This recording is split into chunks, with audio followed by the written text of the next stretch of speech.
امریکہ ایران جنگ بندی کے بعد پاکستان دنیا کی توجہ کا مرکز بن گیا۔ پاکستان کی میزبانی میں ایران اور امریکہ کے مذاکرات آج اور کل اسلام آباد میں ہوں گے۔ ذرائع کے مطابق وفود کی سطح پر مذاکرات کل اور اہم مرکزی مرحلہ ہفتے کو ہوگا۔ امریکی نائب صدر جے ڈی وینس، امریکی مذاکرات کار اسٹیو وٹکوف اور امریکی صدر ڈونلڈ ٹرمپ کے داماد جیرڈ کشنر پاکستان آئیں گے۔ ایران کی نمائندگی وزیر خارجہ عباس عراقچی اور ایرانی پارلیمنٹ کے اسپیکر باقر غالیباف کریں گے۔ وزیر اعظم شہباز شریف نے مذاکرات کے مقام کا دورہ کیا، سیکیورٹی انتظامات کا جائزہ لیا۔ وفاقی وزیر داخلہ محسن نقوی سے امریکی ناظم الامور نیٹلی بیکر کی ملاقات ہوئی۔ محسن نقوی نے کہا امریکی نائب صدر J D Vance, Steve Witkoff اور کشنر پاکستان کے خصوصی مہمان ہوں گے۔ ترجمان وائٹ ہاؤس کا کہنا ہے کہ بند کمروں میں حساس بات چیت ہوگی، ڈیل وہی کریں گے جو امریکہ کے بہترین مفاد میں ہوگی۔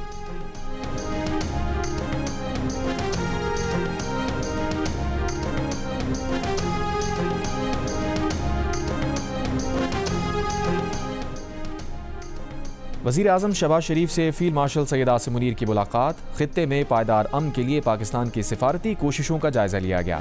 وزیر اعظم آفس کے اعلامیہ کے مطابق ملاقات میں پاکستان کی جانب سے فریقین کے درمیان کشیدگی کم کرنے میں پیش رفت کا جائزہ لیا گیا۔ وزیر اعظم اور فیلڈ مارشل نے کشیدگی میں حالیہ کمی پر اطمینان کا اظہار کیا۔ تمام فریقین پر جنگ بندی برقرار رکھنے اور تحمل کا مظاہرہ جاری رکھنے پر زور دیا۔ ملاقات میں پاکستان کی جانب سے خطے میں پائیدار امن کے لیے ثالثی کردار جاری رکھنے کا عزم دہرایا گیا۔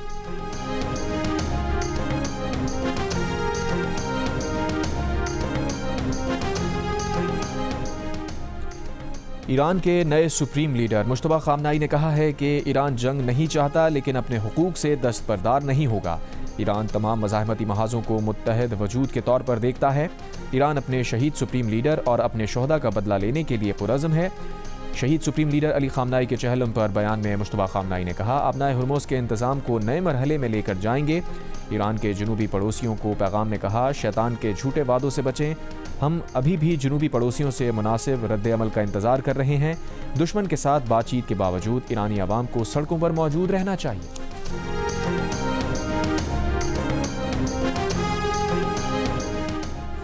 ایران کے صدر مسعود پزشکیان نے کہا ہے کہ لبنان میں اسرائیلی حملے جنگ بندی معاہدے کی خلاف ورزی ہیں، یہ دھوکہ دہی اور ممکنہ معاہدوں سے وابستگی کی کمی کی خطرناک علامت ہے۔ ان کا کہنا ہے کہ لبنان پر حملے جنگ بندی مذاکرات کو بے معنی بنا دیں گے۔ ایران لبنانی عوام کو تنہا نہیں چھوڑے گا۔ ترک صدر ایردوان کی ایرانی صدر مسعود پزشکیان سے ٹیلی فون پر گفتگو۔ ترک صدر نے کہا پاکستان میں ہونے والے امریکہ ایران مذاکرات کو پائیدار امن کے لیے استعمال ہونا چاہیے۔ مذاکرات کو دیر پا امن کے حصول کے لیے انتہائی حد تک استعمال کیا جانا چاہیے۔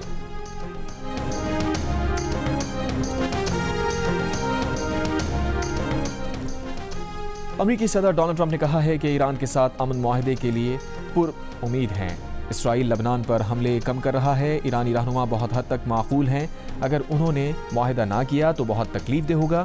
امریکی میڈیا سے گفتگو کرتے ہوئے ٹرمپ نے کہا اسرائیلی وزیر اعظم نے گزشتہ روز فون پر گفتگو میں لبنان پر حملوں میں کمی پر رضامندی ظاہر کی۔ ایرانی پارلیمنٹ کے اسپیکر محمد باقر غالیباف نے نام لیے بغیر امریکہ کو خبردار کیا ہے کہ وقت تیزی سے ختم ہو رہا ہے۔ ساتھ ہی واضح کیا کہ ایران کا اتحادی لبنان سمیت تمام مزاحمتی محاذ جنگ بندی کا کبھی علیحدہ نہ ہونے والا حصہ ہے اور یہی 10 نکاتی تجویز کا پہلا نقطہ ہے۔ ڈاکٹر باقر غالیباف نے کہا کہ پاکستان کے وزیر اعظم شہباز شریف لبنان کے مسئلے پر عوامی سطح پر اور واضح طور پر زور دے چکے ہیں۔ اس معاملے سے انکار یا پیچھے ہٹنے کی کوئی جگہ ہی نہیں۔ ایرانی پارلیمنٹ کے اسپیکر نے کہا ہے کہ جنگ بندی کی خلاف ورزیوں کی بھاری قیمت ہوگی اور سخت رد عمل آئے گا۔ ایرانی پارلیمنٹ کے اسپیکر باقر غالیباف نے کہا کہ آگ کو فوری طور پر بجھایا جائے۔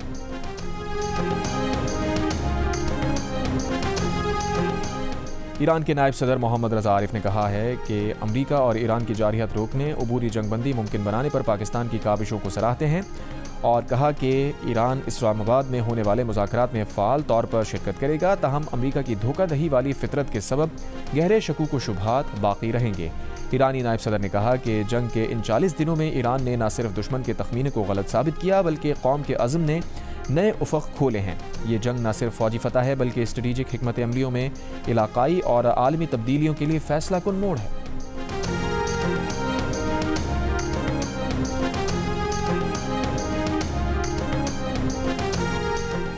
ایران جنگ بندی کی خلاف ورزی کا جواب دینے والا تھا لیکن پاکستان کی مداخلت پر رکا۔ ایران کے نائب وزیر خارجہ سعید خطیب زادہ کا بیان، کہا ایرانی وفد امن مذاکرات کے لیے اسلام آباد جائے گا۔ مطالبہ کیا کہ امریکہ لبنان پر اسرائیلی حملے رکوائے۔ خطے کے امن کے لیے جنگ بندی میں لبنان کا شامل ہونا ضروری ہے۔ آنے والے گھنٹے بہت اہم ہیں۔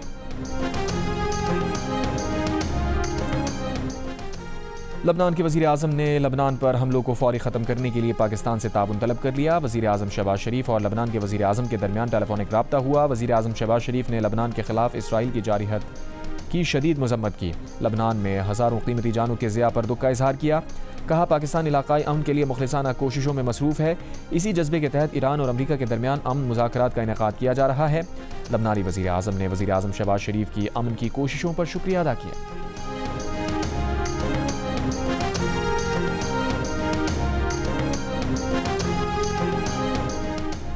ایران کے وزیر خارجہ عباس عراقچی اور سعودی عرب کے وزیر خارجہ شہزادہ فیصل بن فرحان کے درمیان ٹیلی فونک رابطہ۔ سعودی وزارت خارجہ کے مطابق شہزادہ فیصل بن فرحان بن عبداللہ کو ایرانی وزیر خارجہ عباس عراقچی نے ٹیلی فون کیا۔ بات چیت میں دو طرفہ تعلقات اور خطے کی تازہ صورتحال پر تبادلہ خیال کیا گیا۔ دونوں رہنماؤں نے کشیدگی کم کرنے اور استحکام کے اقدامات پر زور دیا۔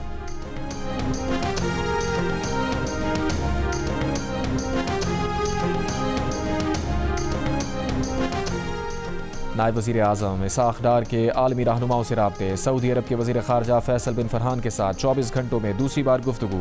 دیرپا امن کے لیے سفارتی رابطے آگے بڑھانے پر اتفاق۔ دفتر خارجہ کے مطابق علاقائی صورتحال پر گفتگو اور لبنان میں جنگ بندی کی خلاف ورزیوں پر اظہار تشویش کیا گیا۔ اسحاق ڈار نے پاکستان کے دیرپا امن کی کوششوں کے لیے سعودی عرب کی مسلسل حمایت کو سراہا۔ اسحاق ڈار کا کویتی ہم منصب جراح جابر الاحمد الصباح سے بھی رابطہ۔ کویتی وزیر خارجہ کا ابتدائی سیز فائر کا خیر مقدم۔ پاکستان کی کاوشوں کو سراہا، مکمل تعاون کا یقین دلایا۔ نائب وزیر اعظم کی یورپی یونین کی خارجہ امور کی چیف کایا کیلس سے بھی گفتگو۔ کایا کیلس نے امن کے فروغ کے لیے پاکستان کی کوششوں میں یورپی یونین کی حمایت کا اعادہ کیا۔ برطانوی وزیر خارجہ ایوٹ کوپر نے بھی ٹیلی فونک رابطے میں پاکستان کے کردار کو سراہا۔ جنگ بندی میں کامیابی پر خراج تحسین پیش کیا۔ خطے میں پائیدار امن و استحکام کے لیے پاکستان کی کوششوں کی حمایت کا اظہار کیا۔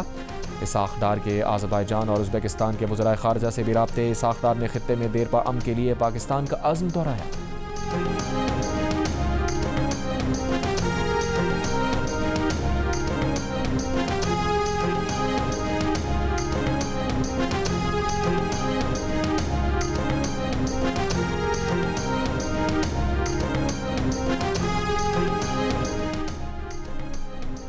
اسرائیل کے جنوبی لبنان پر تازہ حملے۔ حزب اللہ چیف کے پرسنل سیکریٹری علی یوسف ہارشی کو مارنے اور حزب اللہ کے انفراسٹرکچر کو نشانہ بنانے کا دعویٰ۔ دارالحکومت بیروت کے نواحی علاقوں میں بھی رہائشی عمارتوں پر بمباری، عمارتیں ملبے کا ڈھیر بن گئیں۔ کل ہونے والے اسرائیلی حملوں میں شہداء کی تعداد 303 ہو گئی۔ حزب اللہ کے جوابی وار اسرائیلی افواج کا ٹینکس کو نشانہ بنایا۔ اسرائیلی قابضین کی بستیوں پر کئی راکٹ فائر کیے۔ اسرائیلی فوج کا زیادہ تر راکٹس کو روکنے کا دعویٰ۔ گزشتہ روز کے بدترین اسرائیلی حملوں کے بعد لبنان میں یوم سوگ۔ عرب میڈیا نے بیروت پر گزشتہ روز اسرائیلی حملے کی 13 سالہ بچی کی بنائی ویڈیو شیئر کر دی۔ ویڈیو میں دھماکوں سے بچنے کے لیے بچی اپنے والد کے ساتھ بھاگتی نظر آ رہی ہے۔ اسرائیلی وزیر اعظم بنجامن نیتن یاہو کے خلاف 2020 سے جاری کرپشن کیس کی سماعت اتوار سے دوبارہ شروع ہوگی۔ اسرائیلی حکام کے مطابق مقدمات کی سماعت جنگ کے باعث عارضی طور پر معطل کی گئی تھی، تاہم جنگ بندی کے بعد معاملات بحال ہو رہے ہیں۔ نیتن یاہو پر رشوت، فراڈ اور اختیارات کے ناجائز استعمال کے الزامات ہیں۔ امریکی صدر ڈونلڈ ٹرمپ نیتن یاہو کے لیے صدارتی معافی کی حمایت کر چکے ہیں۔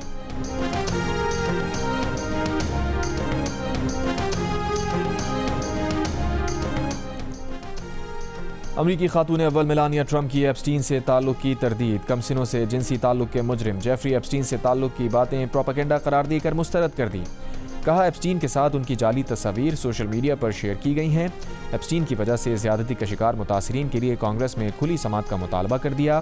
بولی ہر متاثرہ خاتون کو موقع ملنا چاہیے کہ وہ حلف اٹھا کر گواہی دے اور اپنی کہانی عوام کو بتائے اور یہ گواہی کانگریس کے ریکارڈ کا ہمیشہ کے لیے حصہ بنائی جائے، کیونکہ اسی صورت سچائی سامنے آئے گی۔